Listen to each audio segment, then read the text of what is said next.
Today on Substance Stories, I'm really excited to do our first in-person session with Matt Colwell, otherwise known as 360. They know I've seen it once in our leaderboard, seen it rising and seen them fall. Understand that this won't be hard. I'm the one that's been keeping score. Matt, thank you so much for joining us. Thank you for having me. So Matt, you reached out to us when we were sort of doing our spirituality series and wanted to talk about your own spirituality and addiction journey. So can you tell us about your journey? Yeah.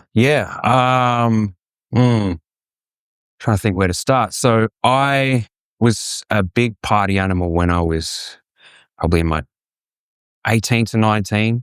I would go out performing regularly, like around now. I think it was like, I think I started performing around 16, but it wasn't consistent. It was like just a hobby.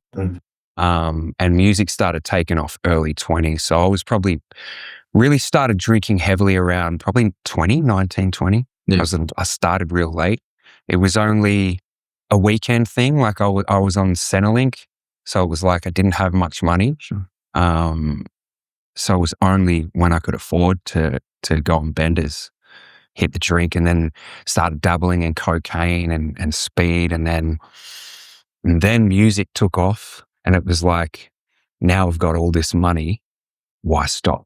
You know what I mean? So I remember I romanticized addiction growing up. Like I looked up to people like the Motley Crue, Anthony Kiedis. I remember reading their bios and just being like kind of attracted to that lifestyle of being a rock star, but they were heroin addicts, you know what I mean? But there was something about it that appealed to me, but I never understood addiction. So it was like, I started dabbling in all this hardcore stuff thinking, well, I've made it now. I've got to live that rock star lifestyle. Started dabbling in things like OxyContin, meth and heroin and all this kind of stuff thinking, yeah, this is the life. And people were being like, you know, you're messing with some really hardcore stuff here. You got to be careful. And I was just, I'll just stop when I'm ready. You know what I mean? And then when you're doing that all the time, I don't think you understand that once you cross the line into doing it all the time, you become addicted and you can't stop. It's like you try to stop, you go through withdrawals, and that feeling is like the worst feeling like I think I've ever dealt with. And the only way to escape that feeling was to continue using. So for me, I wasn't really trying to escape when I started doing stuff. Like I was having a great time. I was loving life. I was so happy. I never had anxiety or depression or anything like that. I was just trying to make a good time even better. And then that quickly just turned into like, I need to escape this sickness that I've got. And it came with a lot of shame. Didn't know how to admit it. I just couldn't admit it to people. It was like I didn't know what was going on. So I didn't have the language to explain it. I was always hiding it from people, pretending I was okay, but then, you know, it was clearly something was wrong with me. Like I was isolating and withdrawn from everyone. And that lasted for probably about 15 years. I tried going to detoxes and rehabs, tried all different medications. I got on like Suboxone, and because Suboxone was like, you can't abuse it then. I remember hitting a point where I was like, I convinced myself, okay, I'll get on Methadone, then I can maybe feel something. Got on Methadone, massive dose of that, and just, I was like getting 3 days of takeaway, and I remember getting those 3 days and just having them all at once, then hanging out till the next time I pick up. And it was just this vicious cycle of addiction again. Got massively overweight. In 2020, I remember going to rehab for about 4.5 months and being like, I've got to stop. But I was messing up in rehab. I was like on a massive dose of benzodiazepines. So I remember I was on a huge dose, and they were kind of freaked out trying to reduce it. And they felt really weird about giving me so much anyway, but they had to slowly reduce it down. So I remember I would like go and grab stuff and put it in my pocket, save it for later, and then have it all at once, which is just so bad when you're in rehab. So that's not what you should be doing. I remember getting out of rehab after 4.5 months and My mother looked like she'd aged about 15 years in that time, just from stress. She had a full nervous breakdown, could barely talk. She wasn't leaving the house. And this is in COVID lockdowns as well. So it was really amplified. And I remember just seeing that and being like, man, that's because of me. Like, she's withering away because of me. She was all frail and barely eating. And that just filled me with a lot of guilt and shame, a lot of self-loathing. And anytime I feel those kind of emotions, my only option was to go and use. So I was like, that's what I was doing, but not as bad as I was, but it was still pretty bad. Like, I remember I had these withdrawal feelings, and it's just so insane. Like, all I wanted to do was go and drink alcohol or something to try and numb this feeling. But I knew if I did that, it would be worse for my parents because they'd see me coming home drunk, all this kind of stuff. It'd spiral out of control. So then my twisted mind was like, drink Listerine. It's got alcohol in it. Just have a mouthful of that. That'll give you that numb feeling and no one will know. So I was doing that. I was doing that for like a couple of weeks or whatever. And then I started Googling, like, what's the effect? Like, what can happen to your body? And it's horrible. Yeah, I know that was you. Bruh. Like, it's not the alcohol you should be consuming, you know, that can make you go blind and all this stuff. And yeah, I remember going to my doctor and just being like, look, this is what's going on. I think I even lied about a lot of stuff to get on. So he would put me on Valium again.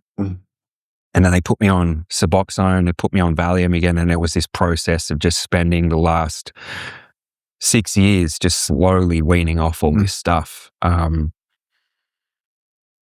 yeah, everything I tried, nothing healed the addiction. Like, I tried going to the gym. I got really fit, really healthy, which definitely helped. But I was still smoking weed. I was still able to manipulate myself to abuse the diazepam if I was feeling anxious or depressed.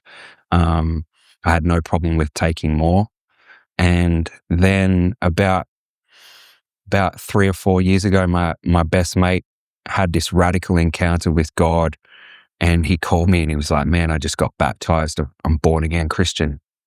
And I was so like, remember being so cynical and judgmental and mocking it, not mocking him because I was happy for him, but I always thought people who became born again Christian were just weird, or they were brainwashed, or, you know, that's fairy tale stuff. And then we would start catching up and talking about, you know, what he was going through and what he'd found. And he was able to break down all these concepts that I'd heard, like Jesus dying for our sins. And he would say it in a way that actually made sense. And he was very transformed quite radically in a short amount of time, which made me kind of go, oh, there's something to this, you know, like I really love him and I trust him. So it was like this kind of moment where my perspective towards faith really took a turn. And at the same time, I was working with a life coach. So he had encouraged me to start praying. But I remember saying to him, I'm not interested in like religion or anything like that, but I believe in a higher power. So I'm open to praying to what my understanding of a higher power is. So it was very much like God on my own terms, which I noticed a little bit of a difference. But then when I started diving into the Bible and exploring the Gospels and studying Jesus and his teachings and his life and the evidence for his existence and all of that, things started changing quite radically, especially when I started praying, you know. At the time, it was like I didn't believe in Jesus, but I was praying to God, if this is real, I need you to show me the truth. Like, I want to know what's true. Because I can't believe in something that I think is made up. And then over the course of 2 years, my wall came down. A lot of the doubts that I had were completely obliterated. And I got to the point where I actually believe this. I believe everything the Bible is saying. And then as soon as I believed and that wall came down, it was like I was healed. It was like a miraculous healing from this addiction, this stuff that had been plaguing me for so long. I no longer could manipulate myself in moments where I was feeling anxious or depressed or panicky or whatever. I had this supreme authority that was like convicting me anytime that my flesh or my mind was like trying to convince me to go and use drugs. It was like, he was like, you know, you can't do that. You're like, this is not what you're meant to be doing. And yeah, since then it's just been this process of getting off all the medications that I was on. I was on like 5 or 6 medications. They diagnosed me with bipolar. I was on cannabis. I had antidepressants, stuff to help with sleep, like antipsychotics, all this kind of stuff, and have just slowly dropped all of them. I've got one more medication to go, and definitely don't have bipolar. Yeah, and my life has been radically transformed in the last 2 years.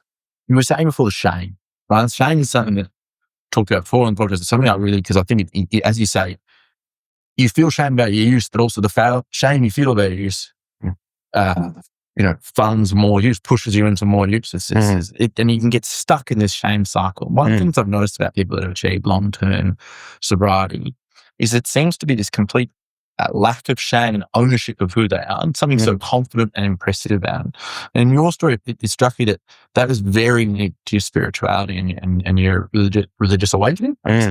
Why are the two so connected? How has finding Jesus helped you do that? That's a really good question, because like I remember when I was first going to church, I was like broken. Like I remember hearing the music and just like uncontrollably crying. It was so cathartic, but there was a lot going on internally because I've just had this shame and this guilt that I was just squashing down and just pretending like I've just got to deal with it. You know what I mean?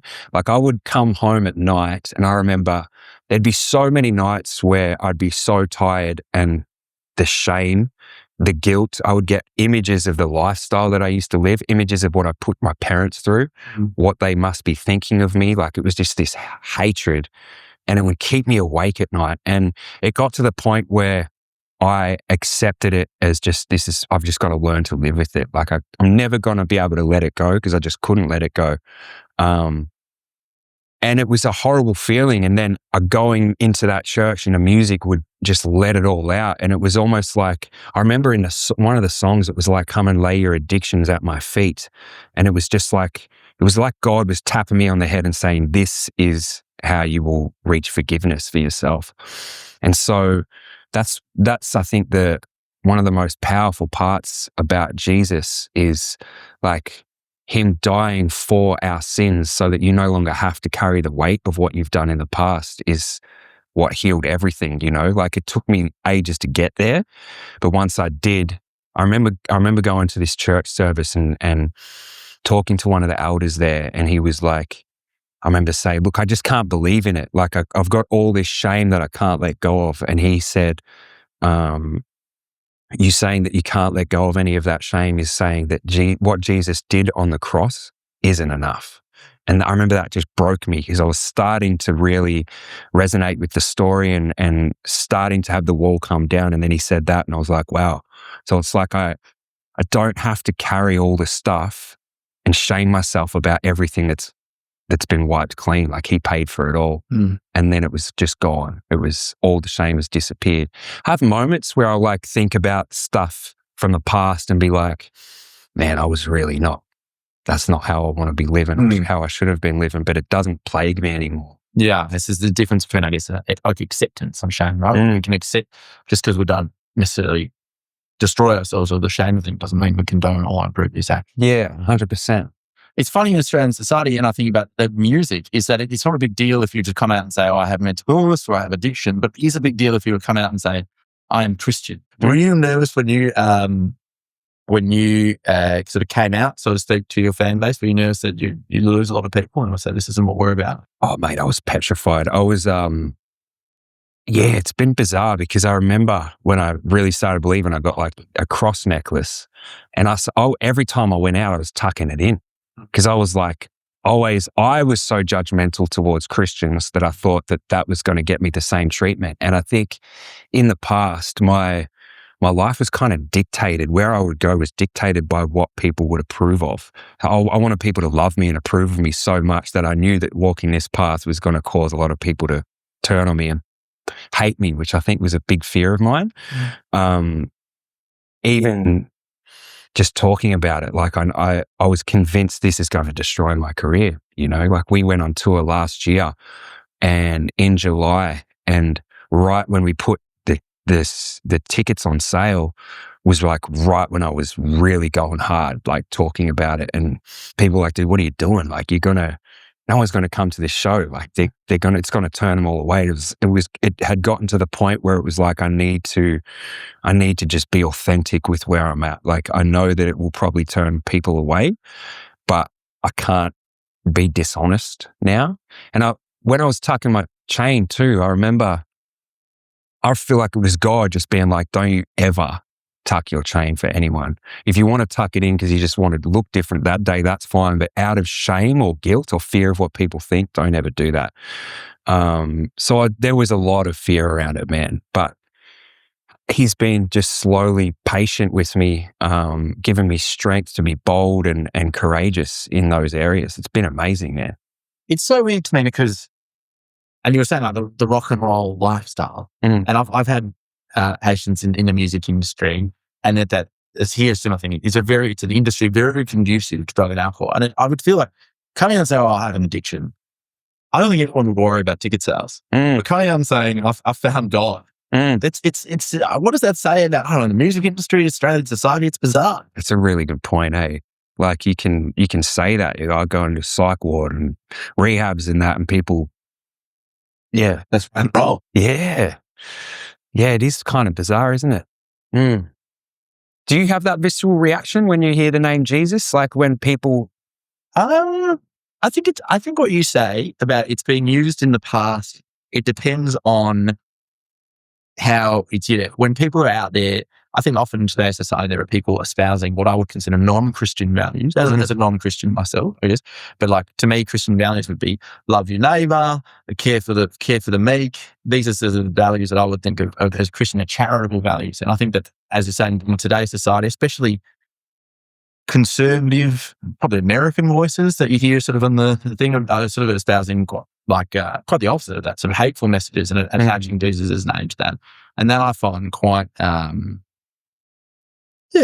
think people have a reaction to that, and as well as addiction, one of my other sort of interest areas is like LGBTQI mental health, and obviously there's a very mixed history with the Christian church and that, but also, I mean, I've got heaps of clients, and I know heaps of people that are devoutly Christian and also trans or gay or bi, and I think those are views that go together neatly. So I guess it depends on the text. I don't have a visceral reaction to anyone talking about Jesus. And have you noticed in your field, like for those who are battling with addiction, is faith quite a common stepping stone towards healing? So 100%. There's beyond reasonable doubt, there's a lot of evidence for in all mental illness the value in faith of any sort in preventing mental illness and recovering. Wow. And there's a lot there. It's community, like the idea of going somewhere every week where there's people that you know and can be intimate with, the idea of having an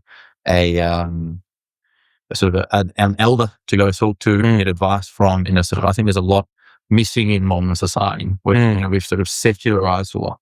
In my more anxious moments, I think is my job as a psychiatrist. Have I replaced that of the pastor? Well, in an ideal world, would a lot of people? I mean, it's obviously if you have a mental illness, but if someone's coming to me for more like the psychotherapist, the psychologist, and a lot of that is we've taken away the services that were getting offered by the community.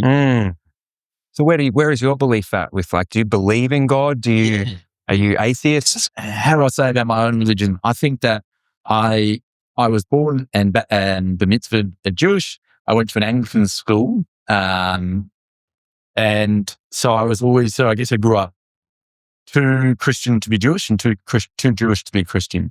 So my other beliefs, I guess I'm really open to having religion, but I don't have it. So I guess I would consider myself an atheist. Like, so an atheist believes that there's no God, yeah? Yeah, I think so. I mean, I think I guess I've never had, I feel like I'm very open to belief, but never, but I can't fake it. Oh yeah, for sure. Yeah. So the rabbi said, a great one, Rabbi Veli said that religion is for people that are afraid of hell, and spirituality is for those that have been there. And so I think he was talking about that connection that he has to his God. And I think it's as I said, I try to be as open-minded as I can and everything, but also got to just, Australia leads the way in drug and alcohol. We'd be in the top nations for drug and alcohol use. Do we? Which is really impressive given how expensive drugs are here compared to other countries. Why? Yeah, it's a great question. I think it's part of our culture almost. Like, I remember because I didn't drink when I was a teenager, well, hardly ever. My parents were very strict in that regard. And it was like this kind of point of shame or like point of ridicule for people. Like, Yeah. what are you doing, you soft cock? Like, have a beer, mate. It's like, why are you not having a beer? And it was like, if you think about it, that's kind of crazy because we're drinking poison to destroy our brain cells. It's like, why is that so normal? And then you get into it and it just becomes part of your culture and your life as well. You know what I mean? I'm not really sure. What do you reckon? I often wonder if maybe it's because everyone knows that we are engaging in an unhealthy thing and it's trying to, if you also do it, it's normalizing my use. Because this is one thing that one of the things, big things I'm about with, because obviously it's tricky to share your medical history. You don't have to share your medical history. But one of my big things is that I think it's really important for people that are in recovery to be able to get comfortable with an explanation about why they don't drink. Because it's so normalized. And other people say they'll be out. And they'll say, now I'm keen, you can't just say I'm not drinking today. It's, I do not drink. And you don't have to say it because I have an addiction, but I mean, that helps. But whatever, I don't drink because it doesn't agree with me. Whatever way to close the door. I always say that it's about, if I sit down for lunch and I say, I gotta have a low sugar diet because I'm diabetic. And then later in that lunch, I'll order like 4 pavlovas. I fucked the vibe of the lunch. Then people are worried that I'm going to have some sort of diabetic fit that day, like at the table. And the same as the drink. If I say I don't drink, because it doesn't agree with me or because I'm in recovery. And then later I go, actually, I will have a drink. Everyone in that lunch is feeling quite uncomfortable. Depends on that group of friends. Yes, but that's sometimes my big thing. Awesome, let's go. So that people say that. People say, I'll say to my friends, I just got out of rehab. I don't want to drink. And their friends will badger them about it. And I'm like, how are these people still your friends? Bro, that's wild, eh? That's so crook. Is that something you've run into? For a bit when my music career took off, instead of being around the people that I was friends with before, I became into a whole bunch of new friends who were just like enablers. Like all they wanted to do was party and be around the success and the kind of hype of that lifestyle. So it was always encouraged by them, you know what I mean? But they weren't real friends, Like I think I distanced myself from my day one friends because they wouldn't have gone along with that. They would have held me to a higher standard and be like, what are you doing, man? One thing you said before we went on here that I was really interested in was you said when you came out, you lost like thousands of like followers, listeners. Yeah. What do you say to those people? I'm really interested about, because I'm obviously from your perspective, right? You're on this personal journey that's been fantastic for you. Well, do you think about them? Yeah. I was probably thinking about them a little bit too much at the start. I get it though. I think because I was very similar, if someone was just turned into a full-blown Jesus freak, I was like, oh man, why do you have to make it your whole identity? Like, why can't it just be a part of your life that you keep private? But it seems to me like it's not your whole identity. Well, I think it is. You reckon? Yeah, I think it is. I think it's because like, I genuinely believe that is my purpose, is that he is my identity. Like before, I believe that I was deciding my identity. I was placing my identity in things that I did, like I was a rapper, a musician, I was hooking up with all these women, and that was what determined my worth as a person. Sure. And now I believe that God does. So it's like, he actually is my entire identity. But I understand, so I completely empathize with them. Like I get why people will just disconnect and be like, "That you're not for me. I can't go down this path with you anymore." But it also, I pray for them. Like I pray that one day that they will come to know that God is for everyone. That it's not just for people who need it, like me, in the sense of like they can't fix their own issues, but is literally for everyone. Because I think there's an ultimate truth, like if God is real, if what the Christian religion is saying is actually true, would you become a Christian? And I think that's a really confronting question for some people, because if it is true, how we respond is of the ultimate importance. there's a difference in identity and worth, right? But you're saying you get so much good worth from your belief in God and from his love. But surely still your identity is you're a rapper, friends. Is that not part of how you see yourself? I think it's what I do, but I don't think it's who I am. Like, I think Jesus is who I am working towards becoming more like in everyday life. And I think that he is my purpose now, to like go and shine his light. And it doesn't necessarily mean to go out there and just preach nothing but Jesus and the gospel, but it's to carry myself in a way that aligns with him in everything that I do, and hopefully show people the transformation that he's caused within me, and maybe drop their guard a little bit to it, or be like, maybe I should check this out. That's what I feel is my purpose now. You've talked quite openly about not proselytizing, about how people are on their own journey. And how do you square those two things up? So you're sort of proselytizing by example rather than by... Yes, 100%. I think it talks about it in the Bible, like we should carry ourselves with such good conduct that it causes people to ask, like, what is it? Like, what is the reason for the hope that is in you? And then it says to always give an answer, but with gentleness and respect. So it's like not about bashing people over the head with like, you should be living this way. And I'll do that at times. I think there's times that we're called to do that. But I think for the most part, that will push people away. I think when they see the result of faith and the transformation and the fruit, that's what becomes super attractive to most people, is like, oh, he's radically different, or he's changed. There's something different. There's a peace that's in him. What is that? Like, can I have that for myself? And I think it's showing people that, you know, I haven't actually earned that. I don't deserve it. It's not from me. And yeah, and it's for them too. Is your modern music quite religious? I'm sorry, I should have listened to you. That's. I listened to the festival song. It was the last song. Yeah, no, that's all good.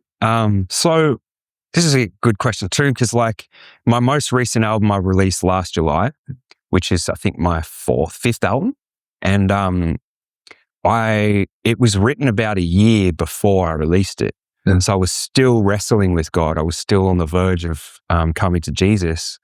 And there's a lot of swearing, there's a lot of secular topics in there, but there's also songs where I talk about Jesus. So it has songs before, and then there's one song, Broken, which comes after, where Pez is rapping about finding Christ.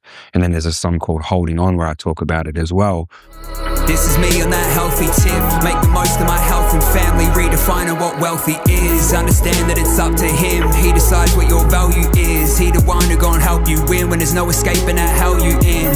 Just stack grave, get tats made, the exact date. You make mass changes and have faith that it's happening. And then since then, a lot of the stuff that I've been writing, it's very similar to the type of music that I've always made, but now it's like coming from a different place. It's like, oh, I think my whole career has been spent trying to fix myself, trying to search for meaning, and now I've found it. You know what I mean? So it's like pivoting the message, and I think my next album will be my 6th album. And my idea is like, the last album is called Out of the Blue, which is talk about getting out of the darkness, like out of the depression, out of the funk. And then the next album I think will be called Into the Light. So coming out of the blue and into the light. But I think my whole career is that, you know what I mean? Like coming from trying to fix myself, never could do it. And then hopefully this album will just be like, this is what has healed me, and just shining his light. You said anxiety. What happens if you pour your soul into this album and it's about your recovery journey, and people go, shit, do you feel like that's going to devalidate your experience? Hey, man, that could happen. That could happen, cuz, you know, and hey, if that happens, then so be it. But if it impacts people in a way that will draw them to God, then I'm all for it. You know what I mean? Like, I think one thing that's, you know, like when I said before we were doing this tour, and it had gotten to the point where it's like, I cannot contain my love for Jesus anymore. I need to share openly about what's going on. It was almost to the point where it was like, okay, I'm personally convinced that this is going to destroy my career. Like, I think it's going to burn everything to the ground. That's just me overinflating it. Yeah. But it was, okay, I have to do it anyway. You know what I mean? So if that's going to happen, I don't think it will. Especially after this most recent tour and seeing the way people are responding, I think it's going to be received quite well. But I was willing for that to happen. Like, if that's going to happen, that's fine. I'm just got to stick to my guns. A lot of that need for people to validate me has been just stripped away. And it says that in the Bible, like, am I seeking the approval of man or of God? If I was still trying to please people, I would not be a servant of Christ. So I'm like, let's go. Bring it on. Thank you so much, Matt, for joining us. This has been awesome. It's a real pleasure. Thanks for having me, man. 'Cause if I fall,